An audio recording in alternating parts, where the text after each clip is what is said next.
oriented, primary care and technology, or care tech, which is also housed at the family health centers at NYU. I'm also a member of the Nicaid steering committee, which is where I'm operating from today. And so we are hosting from Nicaid, and then I brought in several of my NYU and Family Health Center colleagues to share their experience and expertise on digital health. So before we begin, a little bit of expectations for today's session. Please mute yourself when you're not speaking. And if you feel comfortable and can, please turn your camera on. I know it's a little early for folks, especially if you're not on the Eastern time zone, but we appreciate you being here and would love to see your faces. And if you have any questions during our speakers' presentations, you're welcome to add them to the chat. During or after its presentation, we will answer as many questions per presentation as time allows. We do have about 5 presentations today, so want to make sure we get through all that content. So hoping to answer a couple questions after each presentation. But if not, I'll have my email at the end to share with you all should you have any burning questions you want to ask.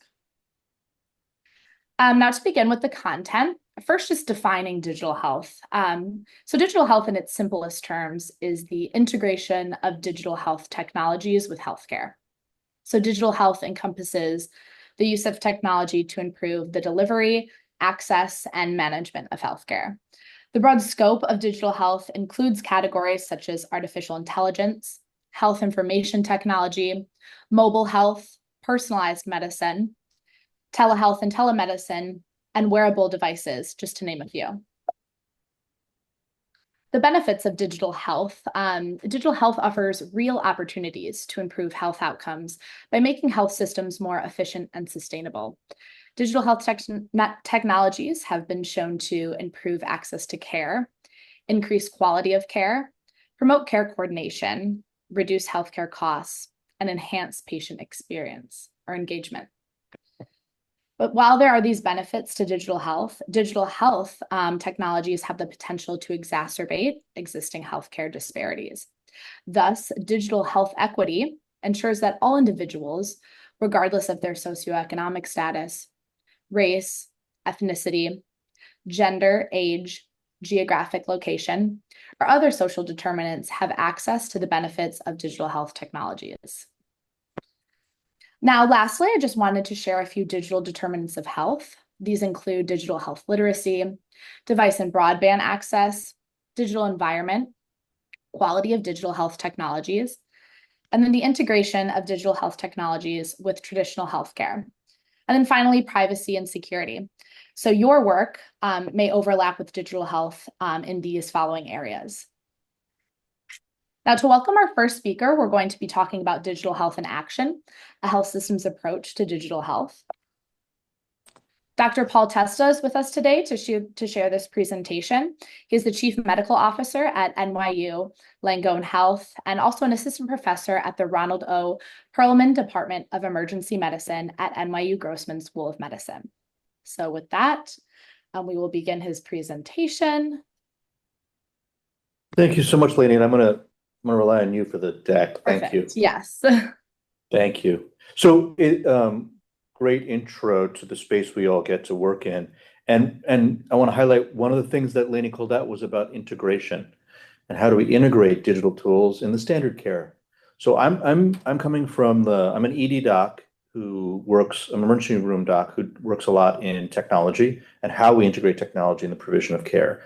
I'm sort of the opening to those who actually do things with the tools that we help implement. So the colleagues who come forward and after me will talk to you what's being done with all these tools that we have implemented. Next slide. Let me tell you a little bit about NYU Langone. Our mission is to care, teach, and discover. Those 3 things are our primary drivers. It's a culture of exceptionalism, and I want to talk to you a little bit about what that means. Next slide.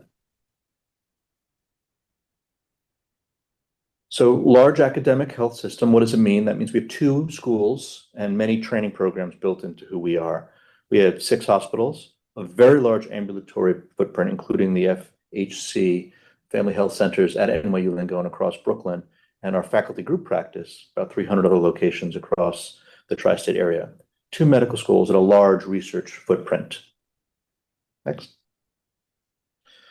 And this is the exceptionalism I was talking about. It is exceedingly important for us. I want to really highlight the fact that we've been rated number one 6 times in the last 10 years in safety and quality in the entire country. And we hold that to be our guiding star, the safest, highest quality care that is a differentiator that is infused and made possible in part by how we use digital tools. And the idea is we have a large footprint of these locations, and we want the same experience no matter where you end up. So if you access care at a school-based clinic in Brooklyn or a small community center in Outer Long Island or Midtown Manhattan, it should be the same experience, both digitally and clinically. And we extend the digital standards, how we treat things, by using things like Epic, the EHR, that is one instance across the enterprise. We often will say, one patient, one record, one experience. That's important to us. So digital health, Lainey did a much better job than I could have defining what digital health is and the wide expanse of it. But I wanted to sort of tell you, as the Chief Medical Information Officer, I get to work with a team of technologists, physicians, nurses, and analysts that build these tools that the folks who are going to come after speak use. And I want to talk about our mindset of how we use and how we infuse digital health. There's a nuance here of product versus project. Projects have beginning, end, and a scope. Products exist. They continue to. They're what I often refer to as the 2 a.m. test, and that is who wakes up at 2 o'clock in the morning and worries about this product, worries about video visits as a product, for example. This is a mindset that comes from regular industry digital tools. How do we govern those models? How do we govern this model? And it's very much part of the way we look at our regular strategies for the health system. It's not a separate IT governance infused in how we set the shared missions for the health system as a whole. It's a core investment of ours, not just to support and educate new physicians and nurses, but also digital talent. And we grow that talent within our system. We believe in integrated platforms, which means we don't have 8 different EHRs. If you come to one of our places or one of our venues, if you access care at a homeless shelter or an undomiciled shelter in Brooklyn, your existence in our system is the same as it would be when you show up in an emergency room or when you get access to chemotherapy treatments in our cancer center or radiation oncology divisions. It's the same experience, and it's the same data that carries across. There's a foundational awareness that digital health spans all of our experiences. So we impact others, not just the patient. The largest user of our EMR, of our electronic health record, are our patients. We are, and often said, a data-driven enterprise. So we have to measure how these tools are used, and those goals we set around the use drives how we further implement them. And we have to balance scalability. How do we put in 375 locations something that may really need to function differently in Sunset Park or Midtown Manhattan? And then it really is about collaboration. And I see Isaac and Antoinette and many others on, and these are our core partners in how we do this work. There's decisions not made and then handed to us. We come to solutions together. Next slide. So this is just to say we constantly are looking at how technology touches patients. And each of these digital, these are 198, this is constantly updated, touch points of where digital tools touch patients. And we're constantly looking at where these are full thickness, meaning they're kind of the same experience you would expect from an airline or from a hotel or from where you go to buy something online versus what you might experience in an alpha or a beta startup. Next slide. So those digital touch points each offer an opportunity for innovation and equity and experience. And that's the framing guide work of what we do when we look at each of those. And next slide. What we've done is divided the world into 5 experience domains: the patient's digital experience, the clinician digital experience, how our researchers engage digitally, how we educate all of our many learners in their digital experience, and our workforce. We have 58,000, depending on how you count, employees within NYU Langone. and how do they engage with the digital tools, and what is their workforce experience like? So we measure a lot of things, and one thing I want to sort of highlight is we've set targets and measured access through digital tools. So 12 or so million appointments done each year in the health system. 3.2 million of those are done or are booked digitally through our web presence. So we have to make sure that's accessible to as many of our patients as can be. But a quarter of all of our appointments are made via the app or on the web. We have nearly 700,000 video visits a year, telemedicine encounters. And important to highlight how we register when we show up in our spaces. We have 1,400 different kiosks for that exact same experience. 11 languages supported in that experience. So the model to think about, I think one more click. Two more, sorry. I should have gotten rid of that. Back one, sorry. Thank you. Digital access is about those patient digital experience goals, like 3 million appointments or 800,000 monthly logins to our app.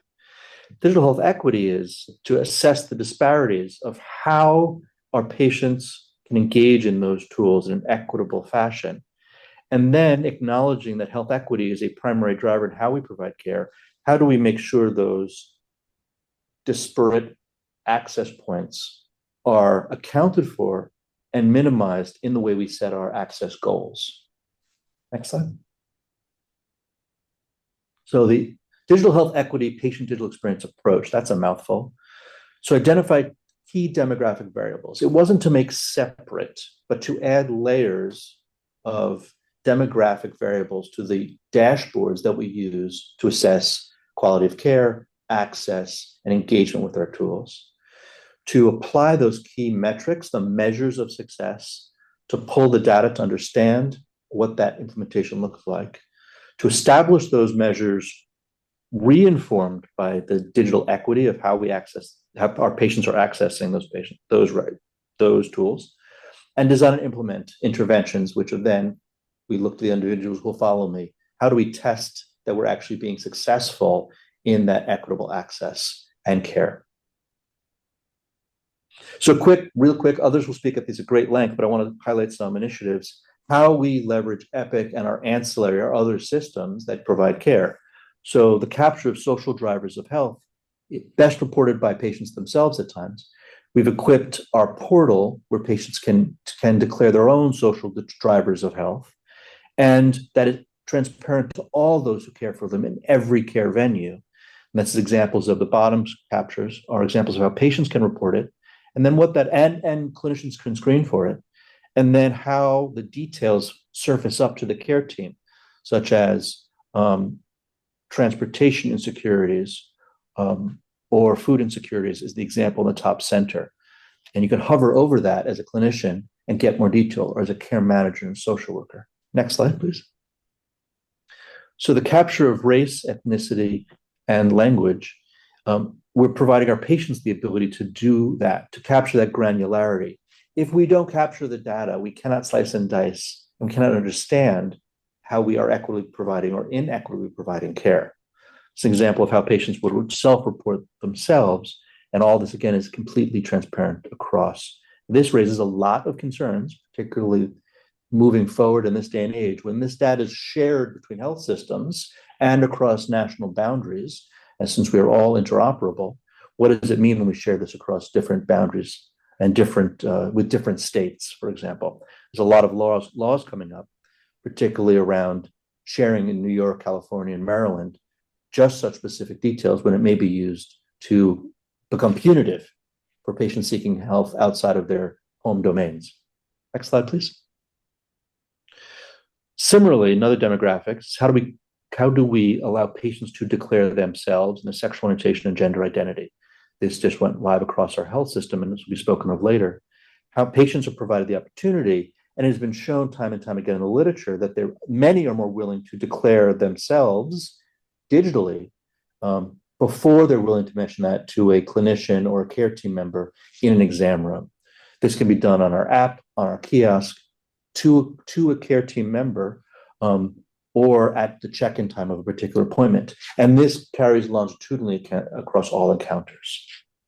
Next slide, please. And then finally, find help or closed loop referrals to our community partners. That is how, once we've done the work of capturing their drivers of health, the demographic and the realities, letting the patients declare their story and themselves, how do we surface that up and then drive referrals to close the loop, ideally digitally, where community business organizations, community partners can consume it? And how do we help those partners be able to engage with us digitally where they can't yet? Many of them do already. And this is just some screen caps of just that. So we see 3 highlighted domains, for example, housing and transportation.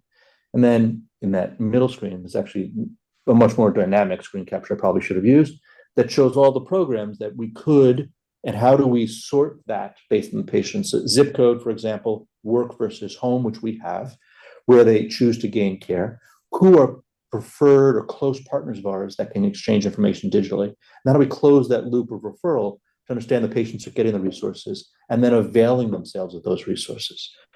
Next slide. So quick overview, I'm going to hand it off, but those are sort of the tools. I'm going to leave it to my peers and what's being done with those tools. Thank you. Great. Thank you so much, Paul. We have time for maybe one question if anyone has any burning questions. If not, perhaps some of the other presentations will answer those questions. All right, Lainey, I think there's 2 questions in the chat. One was about presentation decks, yeah, and the other one about referrals. I apologize. Could you repeat one of the questions? Sure. So in the chat, it asked, are these referrals/outcomes to find help documented in the EHR, or do you need to go out to a find help site to check on a referral status and outcome?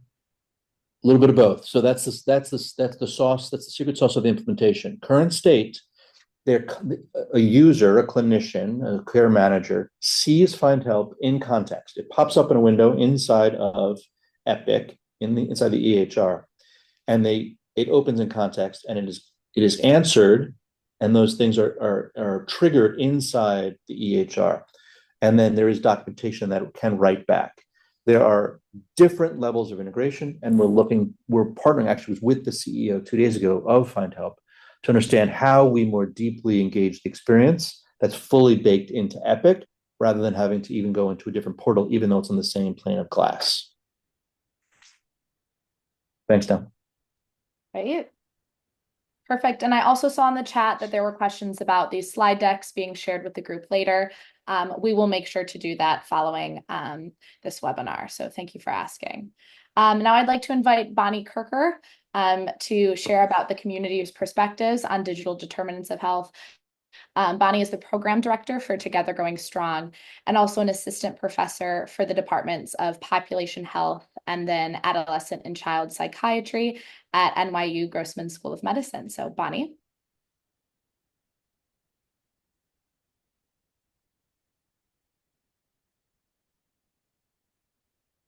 Bonnie, I think you're on mute. I apologize. I was just thanking you, Lainey, for the introduction and for having me here today. It's really exciting to be part of this group. I'm going to speak a little bit more about the social determinants that Dr. Testa referred to and how they really are related to the digital equity that we're all seeking. So as Lainey said, I am a faculty in the School of Medicine, and there we go. And I am the director of Together Going Strong, and I'm going to describe a little bit about this because I think it's helpful to have the context in which we're talking about digital equity and social determinants of health. So Together Going Strong is a joint initiative among the NYU Grossman School of Medicine, the Family Health Centers, and the Sunset Park community in Brooklyn. Our goal is really to strengthen the health, well-being, and development of young children with a long-term goal of enhancing community-wide school readiness. And we do this by supporting families, educators, and healthcare providers from the pregnancy stage through age 5 of the child. As you can see in this model, which is not going to be new to most of you, we really center the family, the child, and the healthcare providers and educators who serve them. You'll see in the white space around those groups are individual and family level programs that we provide in order to strengthen the child, family, and the healthcare providers and educators' abilities to support those children. All of this is done in the context of community. So we spend a lot of time thinking about and adapting our programs to the context of the community, both the settings that we're implementing in, as well as the linguistic and cultural groups that we're working with. And all of that happens in the context of systems. And so we spend a good portion of Together Growing Strong focusing on systems, trying to strengthen them to be equitable places that families can come and families can thrive. It's not all about the families, it's also about the systems in which they're operating. Along the bottom of this slide, you'll see our core principles: centering racial equity, engaging community, continuous learning and improving, demonstrating what's possible, and influencing policy and practice. So one way that we center racial equity, and a core part of our program, is by engaging the community and really making this a community partnered initiative. So we collect a lot of data with the community and we share it back. So when we share it back, that means that we talk to people about how they interpret the data, what they think the next step should be, if any, and how we should go forward developing and modifying our initiative.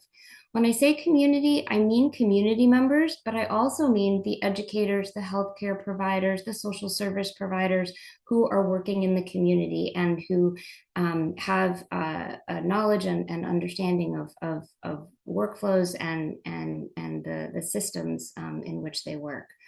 So then, as I mentioned, we do the joint planning together, and that always leads to more questions. So this is really much a very big cycle. And this cycle is what informs our program integration and adaptation, our systems level approaches, and our policy advocacy, all of which is what we believe will lead to community-wide school readiness. So you'll see under policy advocacy that digital equity is listed. And this is, you might think, oh, early childhood education, early childhood development, how does digital equity come into that? It is from these conversations that we've had in this blue circle that I'm showing you here, this cycle, that has led to our understanding of the necessity of digital equity to everything else that we're doing. And so that's why we have a focus on digital equity in Together Growing Strong. And I'll talk more about that in a minute. But I did want to take a step back for a moment and just describe Sunset Park for those of you who aren't familiar with it, because that's where all of this is based. So Sunset Park is a vibrant, diverse community. It has about 136,000 residents in Southwest Brooklyn. Many residents in Sunset Park are immigrants. Most are either Asian or Latinx or Hispanic. Compared to the rest of New York City, a much higher percentage speaks a language other than English. And, you know, interestingly, employment is very high in Sunset Park, but so is poverty. And so it just gives you a sense of the types of jobs that people are able to have in this community.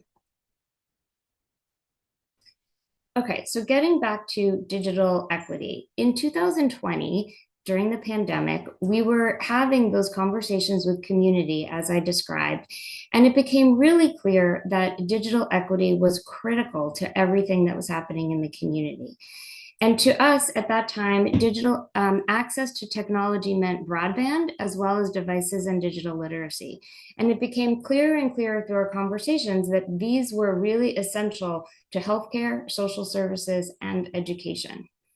So we formed a group that was really diverse and represented different parts of the community. And this was really critical. So we had 2 elementary schools that were part of this group representing the education sector. We had a business in the group that focused on digital literacy.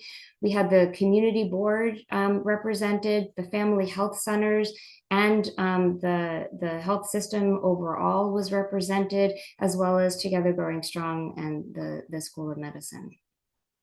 And with this group, we started thinking about data, both quantitative and qualitative data, to try to understand what was happening in the community and where we could be most effective. And so through that, we analyzed existing data and we collected both quantitative and qualitative data in the community. And so just to start off with something that I'm sure many of you already know, looking at the American Community Survey, we really saw that household internet access varied by neighborhood poverty. So as you can see in this slide, we're looking at the percent of households with no internet access, the percent of households with cellular data plan only, and the percent with broadband internet subscription. And the colors of the bars show the poverty level. And as you can see, as poverty level increases, the percentage of households without internet access increased, going from 9% of households in low poverty to 26% of households with high poverty. And similarly, as neighborhood poverty increased, the percent of households with broadband internet access decreased, going from 80% here of households in low poverty neighborhoods down to 56% in neighborhoods with high poverty. What these data don't show is that digital equity is more than just access to the internet. So in our local data collection, what we found was that even among people who had access to the internet, many of them had slow speed, bad video quality, low signal bars, frequent disconnections, which really made meaningful use of their internet not very possible. So if they were trying to do a healthcare visit, they had the internet access. If someone asked them, they would have checked off yes, but honestly, they couldn't do the video chat because they had such poor quality. So this was something that that was very important as we were looking at the data. This is a short presentation, so I'm not going to go through all of the studies that we did, but I did want to summarize some of the other really key points about social determinants. As I mentioned, many community members in Sunset Park are immigrants, and principals shared some really important information about how that played out when it came to digital equity. When the Department of Education was giving out devices for school, for students in the Sunset Park community, they would go door to door with the devices to hand them out, which sounds great. But you have to remember that 2020 was not very long after people from ICE were going door to door and knocking on immigrants' doors. And so people were not very open to opening the door to a stranger who was coming looking official from the Department of Education. And so this is something that we talked about a lot when we think about an immigrant community. How you approach community and how we engage community really needs to be considered, perhaps differently than other communities. Housing. A lot of families live in basement apartments in Sunset Park. They're doubled up, and there are multiple families living in an apartment. So that makes internet really complicated because people are sharing accounts. Many people are trying to use the same accounts, which does not help for speed and for flexibility of those accounts. But also there are a lot of dead zones. So even if you technically have Wi-Fi or you have a device, if you're living in a basement apartment with very thick concrete walls, you're not going to be able to actually utilize those devices. Social services. We heard a lot about from community partners about families lining up around the block because suddenly benefits were all online, and the only way to either apply or reapply or change something about your benefits was through the internet, and not everybody had that ability, and social services providers just couldn't keep up. something that's really critical is that all of these issues that I'm talking about all impact healthcare. And they all impact healthcare either directly or indirectly. Because if you're not, we know that things like housing and poverty can impact health directly. And we also know that if people are very concerned with getting food on their table, they might not come to the visit, or they might not think about the healthcare that they need. So these are all critical for healthcare, and these are all on top, came and started building up, not in isolation, but in addition to long time racial inequities that were already happening in this and other communities. And so when it's not even an additive effect, it seems to be a multiplicative effect. If you think about these inequities and then you think about building more inequities on top of them, it makes accessing healthcare that much harder. And so I'm going to stop there and just thank everybody who contributes to all of this work, and really look forward to hearing my colleagues' presentations. Thank you. Excellent. Thank you so much, Bonnie. I saw that there were several questions in the chat, and I appreciate our other presenters and thank them for responding to them. We are going to have our next presentation is also focusing on the community perspective. So with that, I'd like to introduce Dr. Brita Roy. She'll be discussing co-designing digital health initiatives with your local community. And Dr. Roy is the Director of Community Health and Clinical Outcomes at Beyond Bridges at NYU Langone Health. She's also the Clinical Associate Professor at the Department of Medicine and Population Health at NYU Grossman School of Medicine. And she's the lead for the research pillar of the Institute for Excellence in Health Equity. So with that, Brita, I will pass it over to you. You're welcome to share your slides. If not, I can share them for you. Let's see. Maybe go ahead and share because it's saying someone else is sharing right now and I can't do it. Can you? Or I can, maybe if you stop sharing, then I can. I'm on your slides. It's not letting me resume, but I will stop sharing. All right, that's good. Here we go. All right, are you seeing the right screen? I believe that's the speaker's view currently. Okay, we will swap. Better? Mm-hmm. Excellent. All right. Well, thank you for the kind introduction and for getting us all together. This panel, we all work together, and I think all of our presentations are highly complementary. So it's really just a delight to be here with you all today. What I hope to cover is again, really just building upon what both Dr. Testa and Bonnie shared, and thinking about how we can co-design digital health initiatives and the importance of tailoring that to the local community.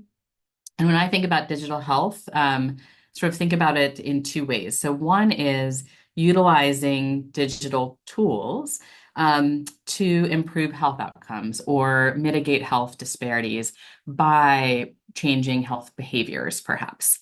But then there's also a piece of digital health equity that we've been talking about, really to equitably improve access to healthcare and using technology to do that and making that very accessible for folks. So I'm going to cover both of those briefly in the next few minutes. And so the first thing to mention is actually that this is really an important mechanism to leverage when we think about how to improve health and well-being equitably in our community. So there have been several studies looking at social networks and demonstrating that many kind of health behaviors, for example, smoking or health outcomes like obesity or obtaining breast cancer screening, those types of behaviors actually propagate through one's social network. And so, of course, this doesn't have to be digital, but increasingly, so many people are using technology, whether it's social media or otherwise, to talk to each other. And so leveraging these types of platforms in order to influence health behaviors and health outcomes is really essential if we want to improve equitable health outcomes.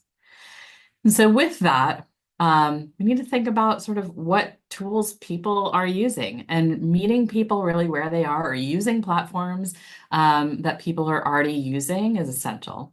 What's, I think, most important here to think about is tailoring the platform used to what people are already using. And this can vary from one community to the next. It can also vary based on age distribution. So depending on, who you're trying to reach, you may need to think about, the specific tool to use. Of course, the language, making sure that's accessible, but also even who messages are coming from. So to give you some examples, some of my prior work was in New Haven, Connecticut during the pandemic, and we're thinking about, how do we get more people to be vaccinated? And so within New Haven, there were multiple, subpopulations, again, based on age, maybe also based on race and ethnicity, that use different platforms. And so we wanted to message then on more than one, but also based on age, people use different things. So we had people kind of within those groups actually craft and tailor and send messages. So it was more of like a peer-to-peer communication. Similarly, here now in Sunset Park, as Bonnie mentioned, the population here is really diverse. And so based on both kind of language and cultural preferences, people use different things. So we have a big Chinese speaking population, for example, that uses WeChat. And also, I'll say text message isn't exactly social media, but it is a way to be able to reach a lot of people in a mode and mechanism that they're very used to. And again, language can be adapted there as well. So now shifting focus on really making healthcare digitally accessible. Dr. Tessa already mentioned kind of the suite of tools that we have here at NYU Langone, really that provide easily accessible HIPAA-compliant technology for patients to access care virtually. And whether that is like messaging with a provider or actually doing a virtual visit, the technology exists. But in addition to that, language accessibility, has to be present for the very diverse community we serve. And he already mentioned we have 11 languages available. As well as platform accessibility. So not just here at NYU Langone, a lot of other health systems have shifted to using platforms like Zoom for virtual care because it doesn't necessarily require you to download something, and a lot of people are kind of used to using those type of platforms. That said, to Bonnie's point, even if you have those technologies available, one, good Wi-Fi access is important. And so in addition to good Wi-Fi access, if you're to engage in a virtual visit with your healthcare provider, you need a private, safe space to be able to engage in that visit. And especially, in households that are often multi-generational, multiple people in them, the home environment, in addition to lack of Wi-Fi, may not be a great place to engage in a virtual visit. So one thing we're working to do through the Beyond Bridges initiative, which basically is a large population health initiative in Brooklyn, is start to create like places people can access easily in public places, let's say like a local library or a local community-based organization where they can go to do a virtual visit. There could be a computer there, right? Where they could access their physician or healthcare provider, or they could use their own device and connect into the Wi-Fi to do that. But thinking about the places and spaces to engage, I think is another important piece of digital accessibility specifically for health visits. And then finally, the last thing I'll mention is also in Sunset Park, Brooklyn, we're designing a clinical community linkage to address health and social needs in Sunset Park. So again, Dr. Tess already mentioned, we implemented a tool called Find Help. We're now able to screen for and refer to local partners for social needs. And this really starts to build that multi-directional connectivity for community and data sharing across our NYU Langone sites and our partner community-based organizations. And one other thing I'll say that's useful here is like not to think about is not just this kind of referral back and forth and we can communicate, but then we have data and information to be able to guide future programs and decision making. And also, if you look at this picture, which I don't expect you to read all the details, but the blue lines are sort of community organizations or factors or pieces that are linked together. And then you see the clinical side. And in between is the informal social aspect. So the informal community and how they connect. And so if we are able to not only start linking our health records and Find Help, but also kind of social media or other tools that people are utilizing to communicate with each other, we then have like a system where we can really use data, information, and technology to really all communicate, all connect, and use information and data-driven processes to build better for the future. So I think that is what I had for you today. And again, happy to take questions in the chat. Yes, great. Thank you so much. If you have any questions, please pop them in the chat. As you guys have seen, some of our speakers are answering them in the chat so that we continue with what we have scheduled. So with that, I invite Antoinette Schoenthaler to give her presentation on digitally inclusive remote patient monitoring. Antoinette is the Associate Director for Research at the Institute for Excellence in Health Equity, also a professor at the Departments of Medicine and Population Health at NYU Grossman School of Medicine. So Antoinette. Thank you. And I will repeat some of the many themes that we've heard so far this morning, but I also want to provide really a concrete example of how I, as an implementation scientist, partnered very closely with both the leadership and staff of the family health centers, as well as our medical center IT and Paul's team, to implement a project to provide evidence-based care and hypertension management to the populations they serve. So you can go to the next slide. So I'm going to tell you a little about the ALTA program. That's what we call it. It's a very long title, so we'll just stick to ALTA for the sake of time. But it's designed to build practice capacity to address the needs of hypertensive patients by using a team-based electronic health record supported approach. I see you moving, Lainey. You want me to stop? Okay. It includes 5 components that are all delivered by the practice staff.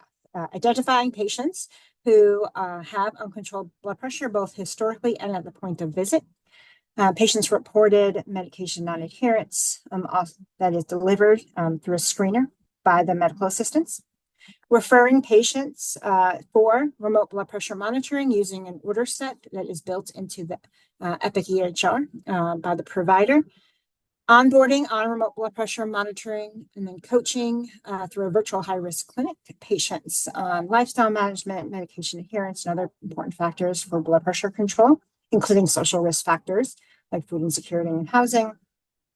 Documenting their progress, again, in the EHR and monitoring them over time. So you can go to the next slide. So here it is in a visual, but very much what I just showed you, but you can see that there's this interaction between the in-clinic experience the patients have with their existing care team members that is also handed off to a virtual clinic, which is comprised of a nurse community health worker model, again, for health coaching and addressing social risk factors. And it's really this interaction between the teams that support patients in the journey.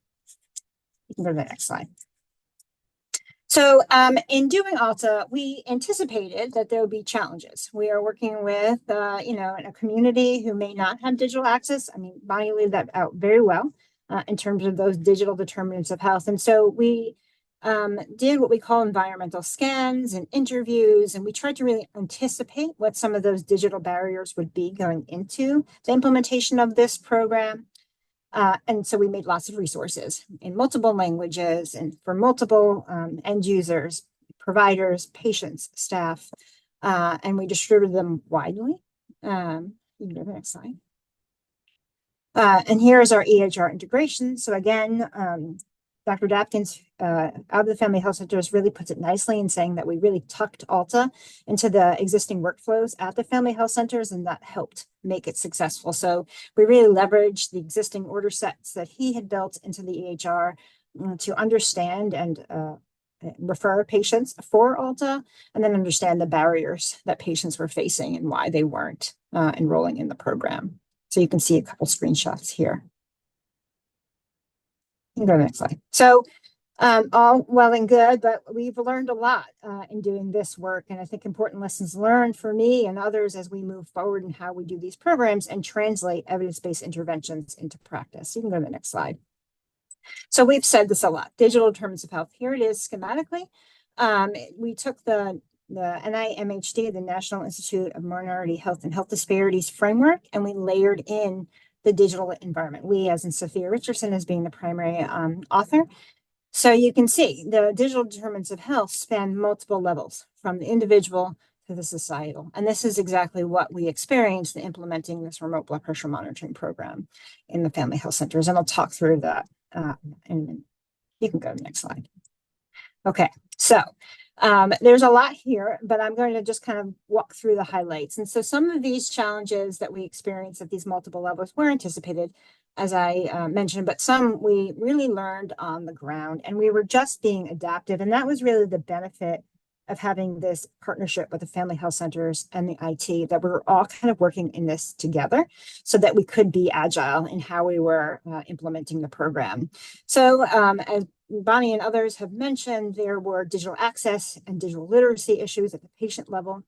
And we, I tried to address this by bringing in the community health worker team to address some of those digital barriers to onboarding.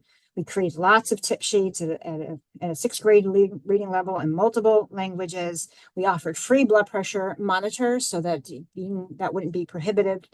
Really work closely with IT to solution around apps and accessibility of apps for patients' smartphones, first starting only on iPhones, then broadening to Android and other kind of innovations.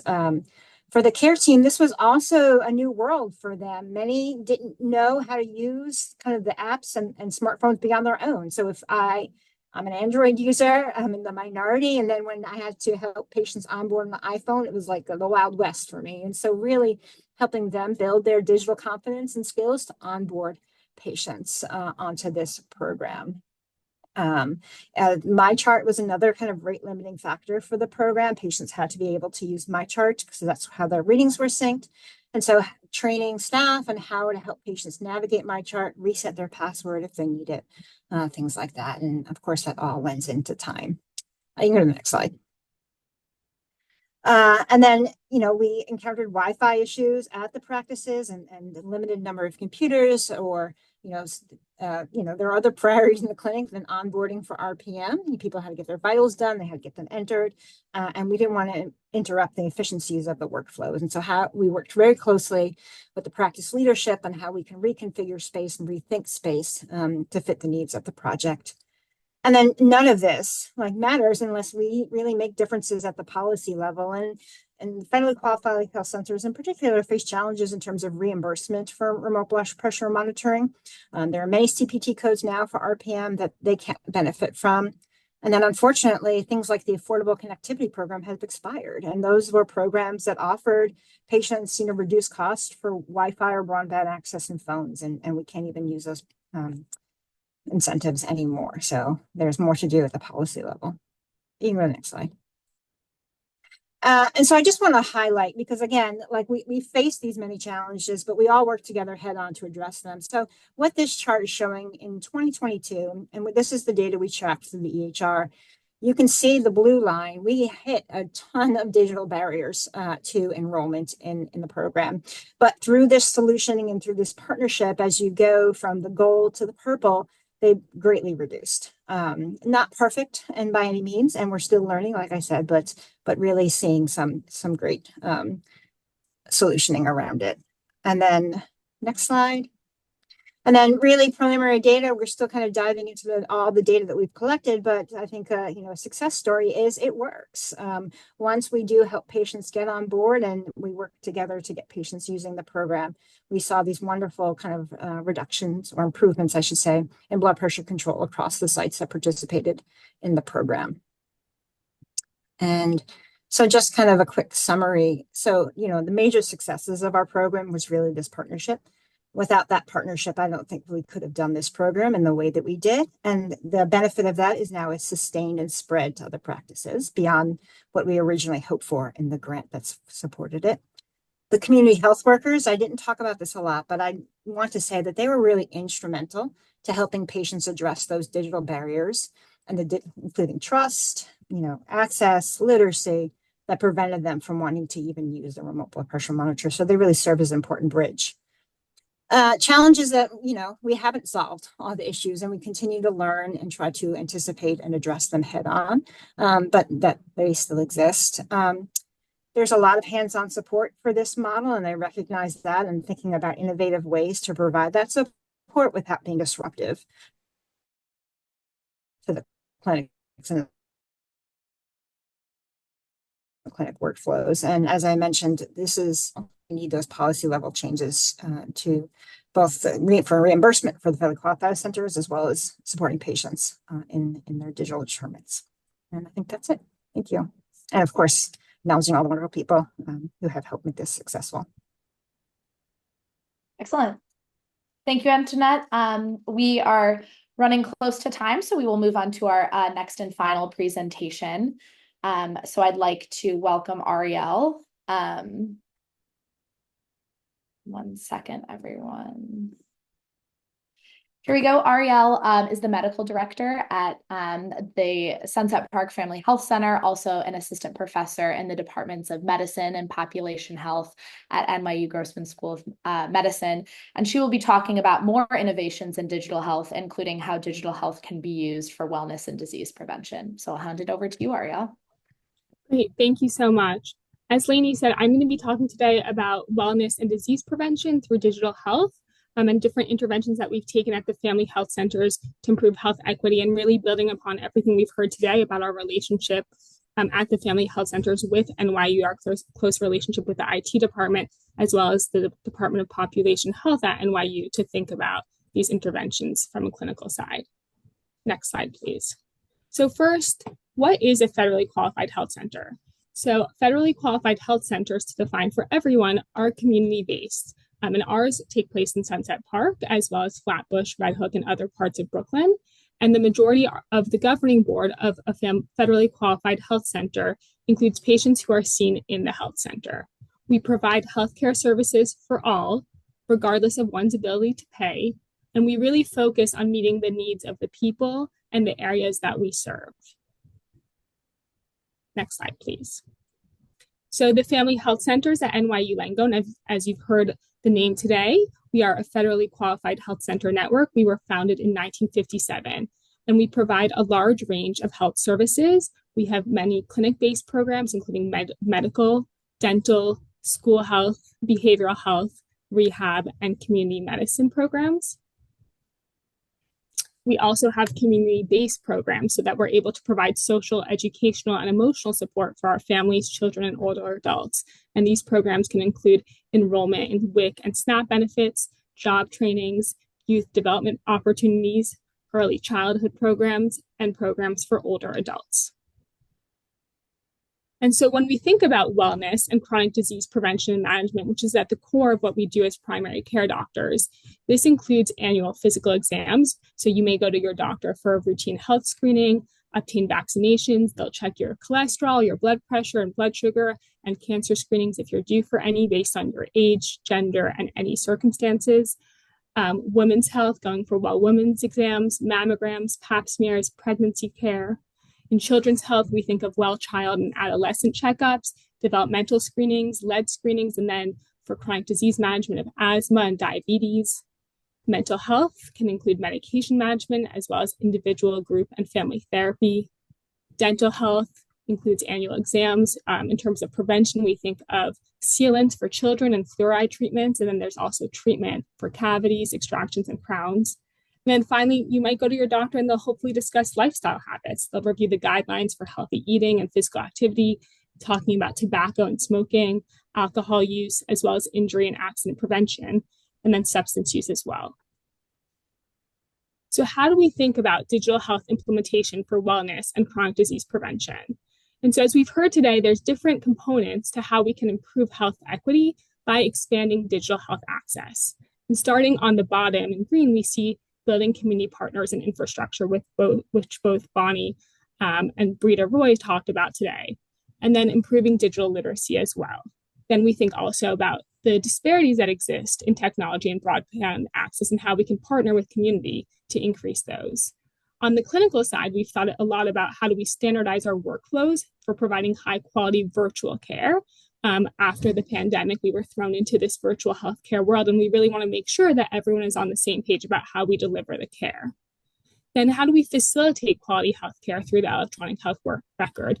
You heard about that a little bit as well through Antoinette Schoenthaler's work on remote patient monitoring and using the electronic health record to nudge providers to do specific things. And then finally, increasing access to care through virtual health. So I'm going to go through a little bit as a summary today of what we have done so far at the Family Health Centers and what we've been working on in our digital health implementation plan to improve health equity.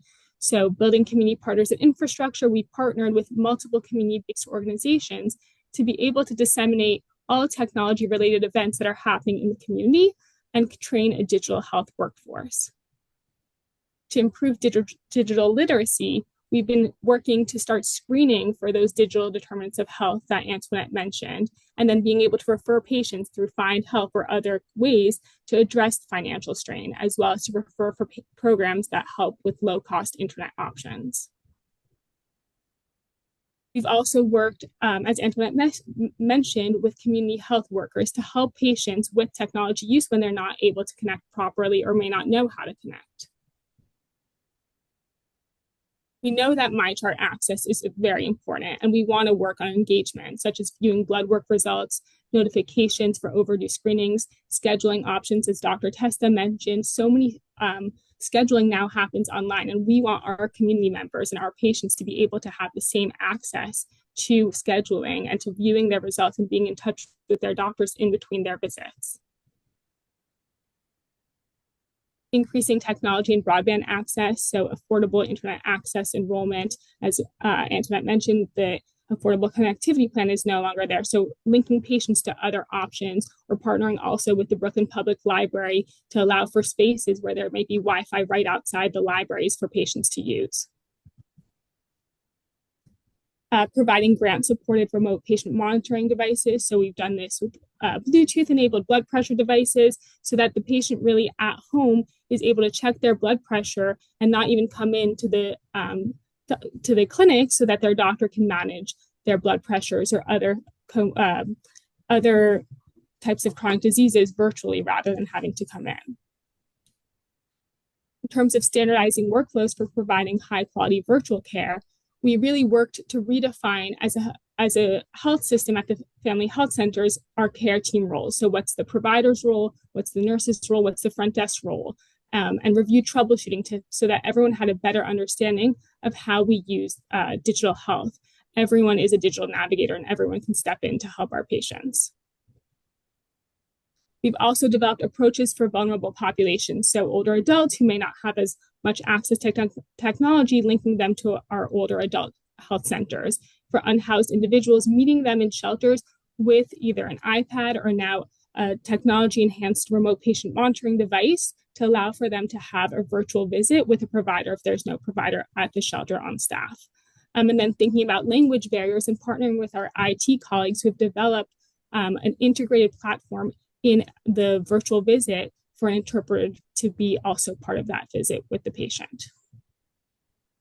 To facilitate quality healthcare through the electronic health record, this means that we've standardized recommendations for providing quality primary care. So you'll get, as a provider, a pop-up letting you know that your patient is due, for example, to a cancer screening that's customized to, for example, if they've been a tobacco smoker and they're due for lung cancer screening.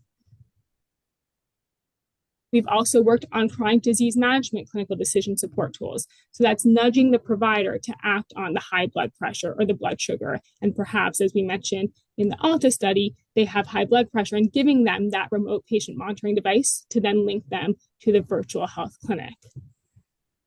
And then finally, increasing access to care through virtual health. We know that virtual health visits improve patient care. So for chronic disease management, having patients do virtual visits in between their in-person visits can really help to more quickly manage things like high blood pressure or diabetes. For lifestyle habits, doing tobacco cessation counseling visits online to keep patients on check with their goals that they've set. Other options include for prenatal care, developmental evaluations, and mental health therapy. And then finally, virtual health visits also help to increase patient access. Patients may have mobility, childcare, transportation issues that limit them from coming in, and meeting them in their homes and where they live and work and play is really key to improving health equity. So that's a summary of what we've been doing at the family health centers. And thank you. Yes, thank you, Ariel. And thank you all for coming. I know we're a few minutes over, but I just wanted to share one last slide with you all, should you have any additional questions. There we go. That is my email. Again, should you have these questions, burning questions, we will be sharing these PowerPoint presentations with you all later in the day, so you can review these at your leisure. And if you haven't already, please join our NICAID membership and listserv, and you can check us out and learn more about NICAID at the website seen here. But again, thank you all for your engagement and participation, and a special thank you to all of our presenters today. Enjoy the rest of your day, folks.